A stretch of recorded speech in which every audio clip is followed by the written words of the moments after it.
Olá pessoal, tudo bem? Luiz Fernando novamente aqui no projeto Cartão de Embarque. Hoje nós temos uma convidada especial, Renata Botura. Seja bem-vinda, Renata. Muito obrigada pela oportunidade e pelo convite. É isso aí, pessoal. Como em todos os vídeos eu falo, nós sempre passamos aí um pouquinho sobre, trazendo experiência de profissionais da área e sobre como a gente vai atuar no projeto também. E a semana passada nós trouxemos marketing pessoal e trouxemos também sobre o impossível, que foram os dois últimos vídeos, e hoje nós estamos trazendo um pouquinho mais daquela informação que você usa no marketing pessoal. Você tem o marketing como você se apresenta, mas e agora? Para quem eu me apresento? Eu me apresento para o networking, né, Renata? Com certeza. Como é difícil fazer networking quando é adolescente? Me conta uma coisa, porque olha, eu era uma parede, assim, era muito de não conseguia fazer, não conseguia falar, era travado, né? Como que o networking pode ajudar o jovem, no começo de carreira dele? Como que é essa pegada do networking? Legal. Bom, vamos lá, gente. Eu sempre brinco, inclusive, que em eventos de networking as pessoas parecem que estão numa festinha de debutante. Porque todo mundo fica encostado na parede esperando alguém chamar para dança, né? E eu acho que é exatamente essa sensação que o adolescente, que o jovem sente, né? É o medo de tomar iniciativa, é o medo de uma rejeição. O medo da rejeição, a frustração nos bloqueia de tantas oportunidades, né? Recentemente, inclusive, a gente fez um estudo aqui de livro sobre criatividade, olha só. E a criatividade tem tudo a ver com o networking, porque a gente acaba se barrando, a gente acaba evitando certas situações pelo medo da possível frustração. Mas espera aí, a gente está sofrendo por antecedência, né? Porque muitas vezes não é uma frustração. Muitas vezes é um aceite, é um sim, é uma dança, é uma oportunidade, é uma parceria e é um negócio, né? Eu sou, me apresentando rapidamente, né? Eu sou founder da Locus, que é um coworking, que é um ambiente onde a gente divide infraestrutura entre empresários. E eu vejo que muitos empresários ficam na reativa, ficam numa reação meio passiva, exatamente com esse medo de se apresentar, de entregar um cartão de visita, né, Lu? E a gente o coworking nasceu com essa isso. pegada mesmo de economia de espaço, reduzir o custo fixo da empresa, ou ele nasceu já no contexto de colocar empresários juntos para dali surgirem novas ideias? Qual foi o Não, início desse? ele nasceu mesmo com a ideia da redução de custos, tá? O coworking nasceu nos Estados Unidos, exatamente na bolha, né? Naquela época que deu uma crise financeira brava e as pessoas acabaram perdendo seus imóveis corporativos, muitas pessoas faliram empresas e precisaram começar tudo de novo. E aí começou tudo com uma grande comunidade ali para redução de custos. Porém, isso é uma coisa que eu sempre falo nas minhas palestras, nas minhas vendas, que é a cerejinha do bolo no coworking, com certeza não é só a redução de custos. A cerejinha do bolo é o networking que tem aqui internamente, porque a gente forma uma comunidade. E trabalhar em comunidade, Lu, só traz vantagens, tanto para o lado pessoal quanto para o lado profissional, né? Saber ter uma rede de apoio, saber pertencer a um grupo, tudo isso facilita muitos processos na nossa vida. Cria verdadeiras conexões, né? Isso é muito rico na nossa vida. E me conta, você participa, eu não, né? Você participa de outros grupos de network, não apenas como fundadora da Locus, né? Como funcionam esses encontros de empresários? Legal. A gente está agora no meio de uma pandemia, então a gente teve que adaptar muito os nossos grupos de networking. Antes de tudo isso, aqui dentro da Locus, que é o nosso espaço de coworking, a gente tem auditórios. Então a gente fazia muita rodada de negócio, muitos eventos, muitas palestras, muitas apresentações de pitch, muitos startup weekends, que são isso, né? Para montar uma empresa, montar uma startup em um final de semana. Então a gente fazia vários eventos realmente para engajar o networking, inovação e empreendedorismo aqui dentro. Com a pandemia, a gente teve que adaptar. Mas o que nesse mundo não é adaptável, né? A gente tem que se adaptar porque o que sobrevive não é o mais forte, viu, Lu? Isso eu aprendi. É quem se adapta melhor. Com certeza o camaleão, com certeza, é o animal mais forte aí da floresta, porque ele se adapta melhor à situação. Nessa pandemia, todos nós tivemos que ser muito camaleões, né? Ou a gente se adaptava, ou a gente não sobrevivia. E o networking, como faz parte da raiz, do DNA do meu negócio e do meu trabalho, né? Porque eu sou a parte comercial da empresa. Hoje eu tenho sócios, tenho equipe, tenho funcionários que tocam o comercial, o financeiro. Agora, a Renata sempre foi a pessoa que realizava eventos, ia nos eventos, representava a empresa, ia em feiras. E aí, bum, deu a pandemia, a gente fica naquele limbo profissional. A gente fala, ué, e agora? Como é que eu vou fazer networking de uma forma virtual? Como é que vai ter esse olho no olho, esse contato? Como as pessoas vão confiar em mim? Como as pessoas vão comprar de mim, né? E é aí que a gente é impulsionado para frente, né? Uma coisa que o jovem tem de muito bom é a presença virtual, é a facilidade com as tecnologias, né? Eu tenho 28 anos, então eu sou considerada uma jovem empreendedora ainda, né? A Forbes ainda vai me colocar, a Forbes vai me colocar ainda no Forbes Under 30, né? Essa é a minha meta, eu tenho mais 2 anos. Tem mais 2 anos para conseguir. Exato.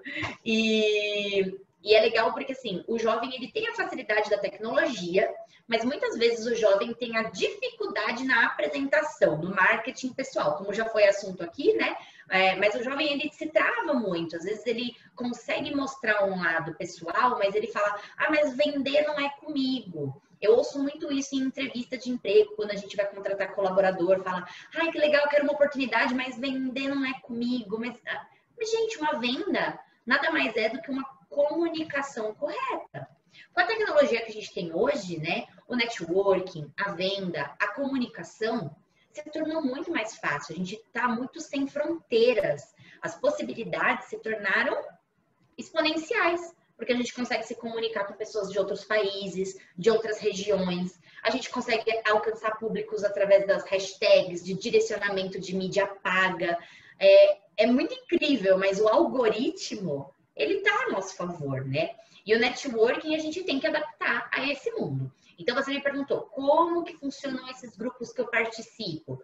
Todos os nossos grupos hoje foram para o lado virtual. Tanto que hoje é terça-feira, a gente está gravando numa terça. E hoje eu comecei meu dia às 6h30 da manhã, online, aqui já na câmera. Porque às 7 horas da manhã a gente começa um grupo de networking, exatamente nesse horário pré-comercial, para não interferir na agenda comercial dos empresários. É bem legal, esse grupo é um grupo internacional, chama BNI. Eu faço parte desse grupo há muitos anos e agora eu vou assumir a presidência na próxima gestão desse grupo, né? E é muito incrível, porque você acaba, através de uma forma virtual, conhecendo outros empresários, importante, de outros segmentos. A gente também tem uma mania muito ruim de quando a gente forma a nossa panelinha, né? A gente acha que a nossa comunidade, as pessoas que nos rodeiam, tem que entender sobre o que você fala e você está num ambiente mais confortável, você está num local onde você também entende o que as pessoas falam e isso é zona de conforto, né? Isso é zona de conforto.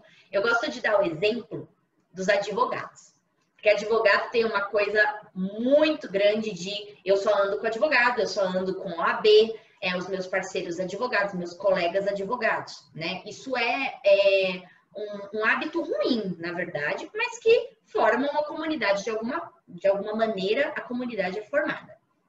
Porém, Lu, a comunidade, né, o networking, ele tem sim que ser muito heterogêneo. Como assim heterogêneo?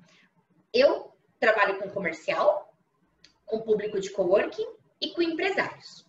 Mas isso não me impede de fazer networking com um médico, com um profissional da saúde, com um profissional do esporte, com um profissional de TI, porque dessa forma eu enriqueço as minhas comunicações, eu enriqueço o meu vocabulário, eu enriqueço o meu conhecimento geral, eu me torno automaticamente mais interessante. E é incrível como isso é automático, Lu. Às vezes eu estou num evento pessoal, num churrasco de final de semana, e as pessoas falam, Renata, você que tem um monte de contato, me passa aí o contato de um pedreiro, de um marceneiro, de um arquiteto, enfim, me pedem todas as indicações. Hoje mesmo aconteceu isso. E isso, na verdade, acaba sendo, você tendo essa informação, né, de quem você pode não saber fazer, mas se você saber exatamente quem indicar, isso é uma riqueza que não tem valor, né? É uma informação de muito valor, incomensurável. Não dá para mensurar exatamente quanto é. Agora, imagina, se você conhece hoje, imagino, né? Fazendo uma uma analogia. Você está num grupo hoje do BNI, você pode estar num outro grupo depois com pessoas tão importantes quanto, mas mais importantes, ou politicamente, ou no mundo empresarial, né? Quem sabe você pode conhecer o João Paulo Lemann, né? Por que não? Num desses grupos. São informações muito, muito importantes. Mas eu queria voltar um passinho aí naquilo que você disse lá atrás, né? Que a venda hoje, na verdade, é apenas uma troca de informação. Hoje, existe muita... Não hoje, né? Mas que sempre houve isso. Muito medo, né? Do não, né? Aquele medo de tomar o não. Então, os jovens têm medo. Vai paquerar alguém? Tem medo de tomar o não. Ou vai buscar emprego, né? Em vez de falar direto, né? Fala, olha, e aí, né? Vou pegar o emprego? Não falem dessa forma, hein? Mas, tipo, a vaga é minha. Tem medo de... Não fazem a pergunta com medo de exatamente tomar o não. Como fica o não nessa questão da informação aberta, né? De hoje ter inúmeras possibilidades. Eu gosto daquele clichê, né, Lu? Que o não a gente já tem. O não a gente já tem. Eu gosto muito de ter a confiança, muitas vezes, numa negociação, que assim, tudo que eu conversar aqui vai ser a meu favor. Tudo que eu jogar de informação, de conhecimento, de fortalezas aqui, vai ser a meu favor. Porque o não a gente já tem. Então, quando a pessoa tem esse medo da frustração e se coloca barreiras para enfrentar novos desafios, para se colocar em uma vaga de vendas, por exemplo, para aceitar um caminho diferente do que já está acostumado, tudo isso é zona de conforto, né? Tudo isso é zona de conforto. E a gente não pode ser medíocre, né? Eu gosto muito de falar isso, que a gente tem que fugir da mediocridade. Porque só assim a gente vai alcançar a grandeza, a gente vai conseguir grandes feitos, a gente vai conseguir grandes oportunidades, os caminhos se abrem, né? Então, assim, quando a pessoa, nas entrevistas mesmo, vou dar um exemplo lúdico e que acontece muito aqui dentro. A gente vai fazer uma contratação para alguém da equipe e a pessoa fala, legal, eu tô fazendo publicidade e propaganda na faculdade. Fala, que legal, vou te contratar para o estágio, né? Você tem facilidade em falar com as pessoas? Não, é vendas? Não, vendas eu não faço. Aí fala, que engraçado, né? A pessoa trabalha querendo estudar comunicação e tem um medo das pessoas. Você sabe, né, Lu, que o maior medo da humanidade é falar em público. A gente até faz um curso juntos, né? Participamos de um clube de oratória para trabalhar isso, porque o estudo é contínuo, a melhoria é contínua e a gente sempre tem que buscar excelência. Mas se a gente se barrar no não, como é que a gente consegue esses feitos, né? Então, uma dica que eu dou, com certeza, é que não é fácil, é um exercício diário, realmente a gente tem medo e tem que ter frio na barriga, sim. Se não tem frio na barriga, verifica o pulso aí, porque alguma coisa está errada, né? A gente tem que ter frio na barriga, é normal, mas a gente tem que ter um frio na barriga bom. Essa sensação, esse sentimento, né? O sentimento do medo é muito parecido com o sentimento da adrenalina, né? Que é uma coisa boa. Então, a gente não pode simplesmente fortalecer o lado ruim desse sentimento, a gente tem que fortalecer o lado bom também e trazer a fortaleza disso pra gente. Então, o não a gente já tem. Então, toca pro sim, vamos fazer. Você sempre foi essa pessoa expansiva ou você era mais quieta, mais tímida e conseguiu desenvolver isso? Legal. Quando eu tinha 15 anos, Lu, eu comecei a trabalhar. Comecei a trabalhar bem nova, porque eu tava meio rebelde. Sabe essa fase da adolescência que a gente é meio rebelde? Eu tava meio rebelde, tava querendo sair, tava querendo ter meu dinheiro. Eu falei, quer saber? Eu vou arranjar um emprego. E olha, eu vou contar pra você que foi a melhor coisa que eu fiz na minha vida. Eu gosto muito de falar dessa trajetória, porque o meu primeiro emprego foi numa escola de idiomas, que eu era monitora e depois eu fui treinada para ser professora, né? Então, por mais que eu sempre fui uma pessoa de muitos amigos, eu sempre tive bons relacionamentos, conseguia me comunicar bem, essa coisa de falar em público e lidar com pessoas diferentes, e eu, quando muito nova, tive que lidar com adultos, né? Eu dava aula com 15 anos para adultos de 40, 50 anos, que muitas vezes voltavam do trabalho cansados, iam estudar inglês com uma menina, né? Era uma menina, 15 anos, adolescente, moleca, né? Então, eu tive que aprender a lidar com as pessoas muito cedo.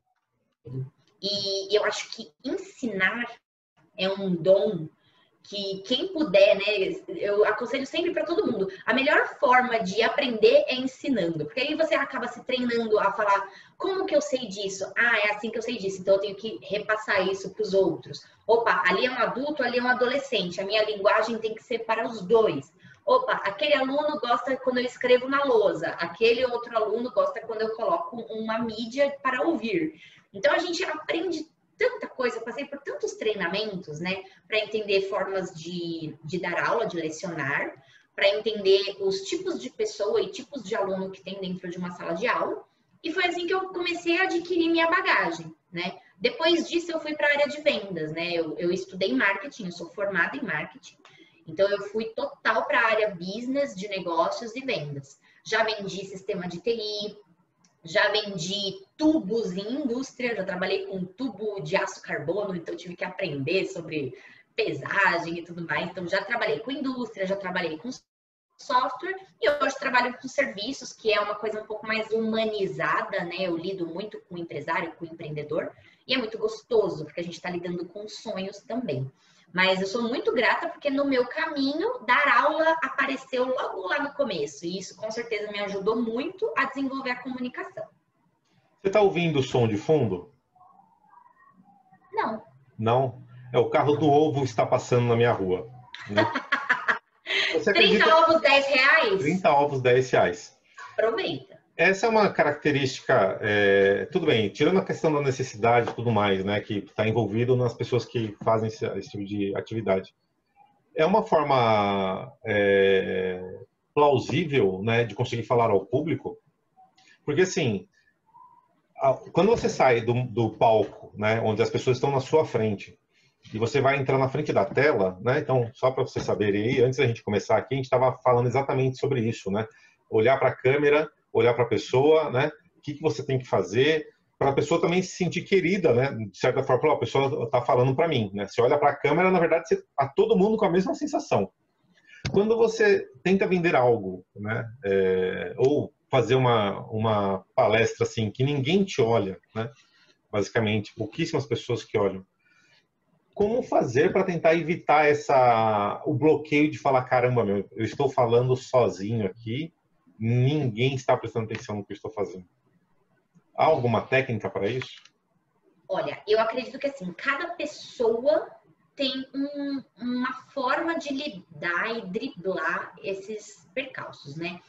Eu, Renata, eu gosto muito de usar o humor, né? Eu sou uma pessoa que sempre uso o humor a meu favor, né? Como quebra-gelo, quando eu tô numa situação que eu não conheço muito bem as pessoas, quando vai conhecer alguém e você fala, ai meu Deus, não sei direito puxar assunto, eu sempre tento puxar para o humor. Então, eu sempre tenho alguma piadinha, um icebreaker ali na manga, tento entender sobre situações do contexto atual para poder trazer também. Isso são algumas ferramentas que eu gosto de trazer. Então, conhecimentos gerais, como eu disse, é muito importante você ter conhecimentos heterogêneos, né? Então, conhecer de diferentes áreas, isso é muito bom, conhecimento geral. E para mim, o humor funciona bem, porque eu sei lidar com o humor. Mas tem muita gente que não sabe lidar com o humor. Se as pessoas não riem, se as pessoas não aceitam ali, a pessoa fica pior, a pessoa fica mais sem graça ainda. Então, tem que saber trabalhar essa ferramenta a seu favor também, né? Tem pessoas que usam dinâmicas, tem pessoas que usam ferramentas de confirmação. Então, fazem perguntas para a plateia, dessa forma vão ter respostas, e assim você consegue entender o quão quente você está no assunto, né? Existem algumas técnicas, né, Lu? Mas só sentindo, se jogando para entender o quanto você consegue ficar à vontade com aquilo ou não. Para mim, o humor funciona muito bem. Eu acho que traz até uma leveza para a conversa. A PNL tem uma das atividades, né, para quem quer perder o medo de falar em público, que é você olha para alguém na plateia e imagina aquela pessoa fantasiada de palhaço. Imagina, você olha para um homem, imagina ele de calcinha e sutiã. Você tenta quebrar aquela situação, você mira uma pessoa, né, e coloca alguma cena naquela pessoa, né? Você não vai naturalmente falar aquilo que você está imaginando, para exatamente quebrar essa situação. Eu tive uma experiência uma vez, eu nunca falei em público, né? E na empresa que eu trabalhava, eles tinham uma área do RH que fazia um trabalho de treinamento para, como que eu posso dizer? Cada área, um programa que cada área se apresentava para o resto da empresa, né? Para falar o que eles faziam. Então, os interessados se inscreviam e iam para o auditório para fazer a participação. E eu escrevi, eu fiz lá o PowerPoint que nós iríamos apresentar da minha área, e eu fui lá, então eu comecei a falar. Primeiro foi a gerente, né? Ela se apresentou, aí ela saiu para fazer uma reunião e eu fiquei lá fazendo a apresentação e virei meio que o mestre de cerimônias ali, né? Porque cada pessoa da minha área falava de um tema específico. Mas quando eu comecei a falar, eu comecei a gaguejar. E todo mundo percebia que eu estava com a voz trêmula, né? E minha mão suava frio. Aí, em um determinado momento, logo no comecinho, eu respirei fundo, falei, olha, eu não lembro exatamente o que eu falei, mas algo parecido com, eu não sei exatamente o que vocês estão esperando aí na plateia, mas assim, eu estou esperando conseguir ficar tranquilo, porque tá foda ficar aqui.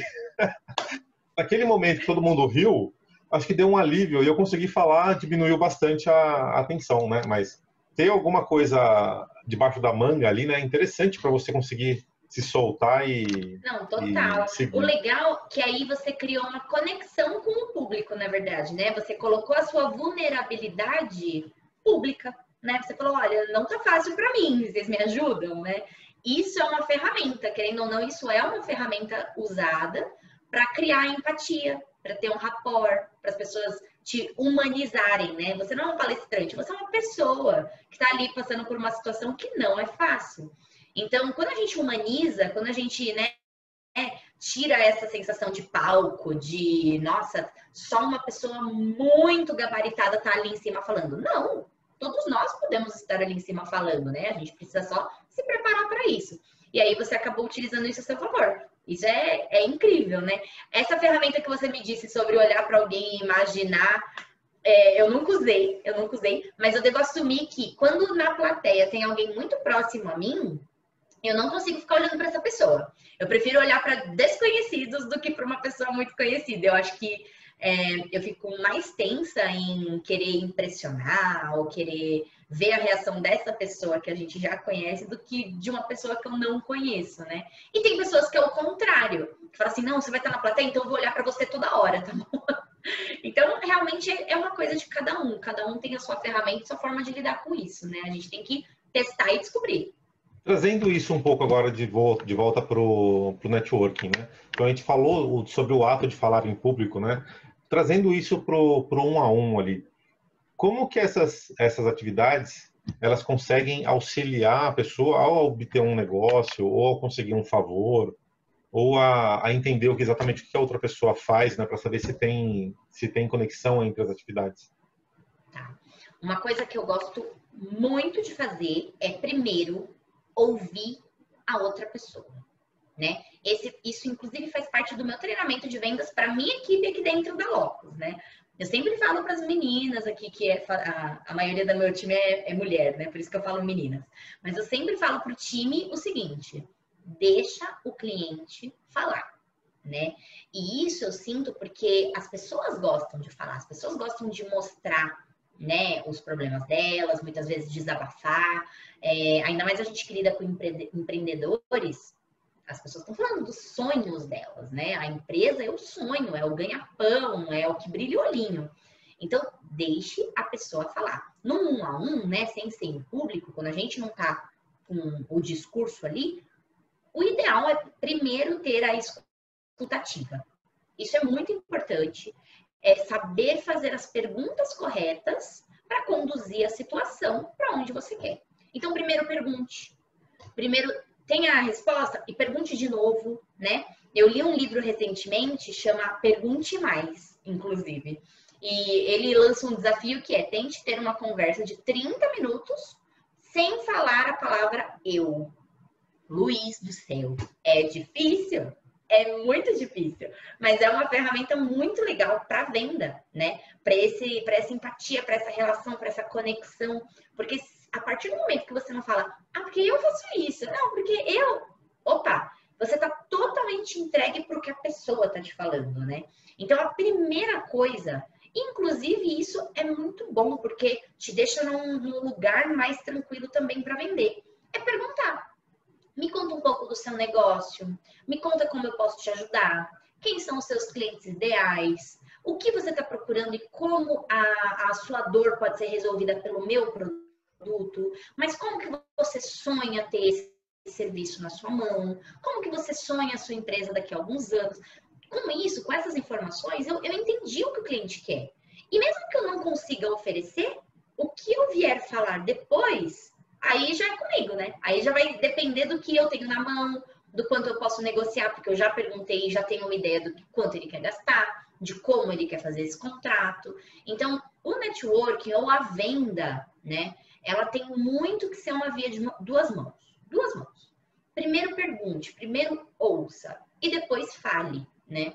Eu que sou uma pessoa comunicativa, eu tenho que me medir muito, porque eu verifico que muitas vezes eu tô ali, ó, falando, eu falo, epa, respira, Renata, agora joga uma pergunta e deixa a pessoa falar, né? Isso é muito importante e é outro exercício diário, é algo que a gente tem que sempre estar de olho. Então, Direcionar a conversa também, né? Total. Para ela não Total. sair muito fora do foco do que vocês estão falando. Não, perfeito. É direcionar a conversa e aquilo que a gente falou lá no começo do frustração, do medo do não, se você souber conduzir, né? Se você souber fazer as perguntas corretas, muitas vezes o não vai vir de uma forma tão tranquila, né? Vai ser uma conversa mesmo. Que tudo bem, que às vezes pode ser um sim, que às vezes pode ser um talvez. Então não pode ter medo, né? A gente tem que realmente saber conduzir. Então, essa ferramenta de ter a escutativa, de perguntar mais, com certeza faz toda a diferença no relacionamento um a um, né? No networking. Tanto que o BNI, que é essa instituição que eu participo, ela tem como principal filosofia o Giver's Gain. O que é Giver's Gain? Doadores receberão.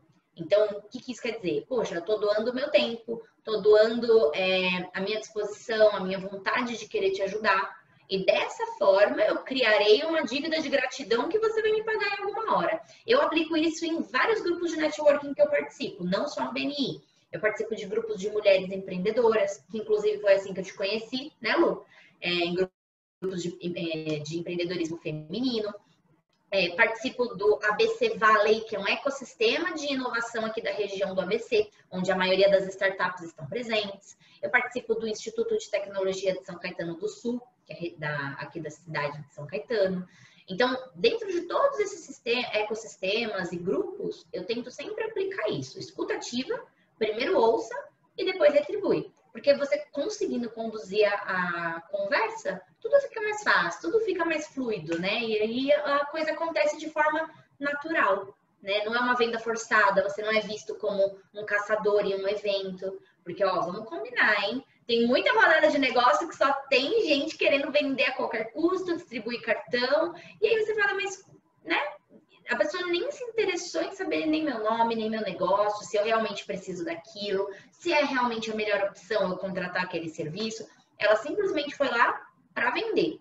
E muitas vezes a venda é uma consequência, né? Ela vem depois. E não Porque isso não é uma venda de bala, né? Que você entra na padaria lá, abre a estojinho lá onde tem bala, pega 2 balas e paga, né? A venda é um processo. Total, total. Ela tem que ser a consequência, ela não pode ser a causa, né? Sim, existem clientes que vêm já querendo, já sabendo o que quer, já querendo comprar, sabendo o valor. Existem, mas Lu não é a grande maioria mesmo. Normalmente é aqui, ó, no trabalho, na alimentação desse cliente, no follow-up desse cliente, na humanização desse cliente, né? Ele não pode ser um número, você tem que entender realmente o que a empresa dele faz, qual a real necessidade e tentar essa conexão. Ah, muito bem. Rê, nosso tempo está quase se esgotando. Eu queria que você fizesse aí, assim, rapidinho, uma síntese de tudo isso que você falou, né? Um resumão. Legal. Resumindo, eu acho que a gente não pode se barrar por causa dos nossos medos e frustrações. Que frio na barriga tem que rolar, sim. Eu tenho frio na barriga toda vez que eu vou fechar um negócio. Isso não passa. Mas a gente tem que transformar esse sentimento em uma coisa boa. Então não se barrem. Eu acho que a dica é, não tenha medo. O não a gente já tem. Então vai em frente, porque ter uma rede de apoio, ter um networking ativo, ter uma rede de contatos é muito, muito, muito mais rico do que ter conhecimento técnico. E eu digo isso porque se você tem uma rede de apoio, você tem o conhecimento técnico de toda a sua rede de apoio. E não só de uma pessoa, não só de você mesmo. Então, ter um networking bom, confiável, ativo, faz toda a diferença para a sua vida pessoal e para a sua vida profissional. Eu super recomendo, com certeza, networking fez toda a diferença no meu negócio. Eu não estaria no lugar que eu estou, com o número de unidades que eu tenho, se eu não tivesse uma rede de networking que confia no meu trabalho. É só assim que eu consegui clientes, sócios, parceiros, fornecedores, e só por isso que eu tô aqui também, né, Lu? Então, É isso aí, exatamente. Networking é mega importante. Eu tive um chefe, lembrei de uma história agora, que ele falava assim, só é lembrado quem é visto. Isso se aplica muito ao networking? A grupos de networking? Total. Se você não vai, e aí, né? Quem que vai estar lá te representando? A minha agenda é totalmente dividida em eventos. Amanhã mesmo eu tenho 3 eventos, né? Numa época de pandemia, eu tenho 3 eventos em um dia só, de forma virtual. E esses eventos não são um a um, são em grupos, né? Durante o decorrer do dia. Então, assim, se você não for, ninguém vai te ver, ninguém vai saber quem é você, ninguém vai saber o que você faz. Então, esteja sim presente. E, ó, galera, usem a tecnologia a seu favor. Usem as redes sociais a seu favor. A tecnologia, o algoritmo tá aí para ajudar a gente. E agora é muito mais fácil ser visto e lembrado de forma exponencial e global, né? A gente tem que usar essas ferramentas a nosso favor também. É isso aí, pessoal, tá vendo? Eu não sou uma pessoa de networking, né? Eu tô começando a desenvolver isso ainda, né? Porque, foi difícil no passado, hein? Vou te falar que o negócio era pesado. Mas agora, né, tô conseguindo falar mais também, tô conseguindo conectar pessoas, né? Como vocês estão vendo aqui em todos os vídeos. Muita gente já veio aqui, muita gente ainda virá, que já aceitou o convite para gravar. Estamos aí, ó, estamos no caminho. Renata, como as pessoas te acham nas redes sociais? Opa, vamos lá. Meu nome é Renata Botura, Botura com 2 T's, meu arroba Renata Botura, tudo junto. E o arroba da empresa é o arroba LocusABC. ABC de Santo André, São Bernardo, São Caetano, estamos aqui no ABC Paulista. Então, digitando esse arroba tanto no Facebook quanto no Instagram, estou por lá. LinkedIn, mesma coisa. Então, podem nos procurar. Nosso site é locus.digital. É isso aí, pessoal. Então, hoje falamos sobre networking. Agradecemos muito a presença dessa lindíssima garota, Renata Botura. Obrigado. Embelezou esse quadro, né? Porque eu aqui não estou embelezando nada, mas estamos valendo. Pessoal, não esqueça de seguir o canal. Marque o sininho também, tá? Para receber as nossas novidades. E é isso. Tchau, pessoal. Até a próxima.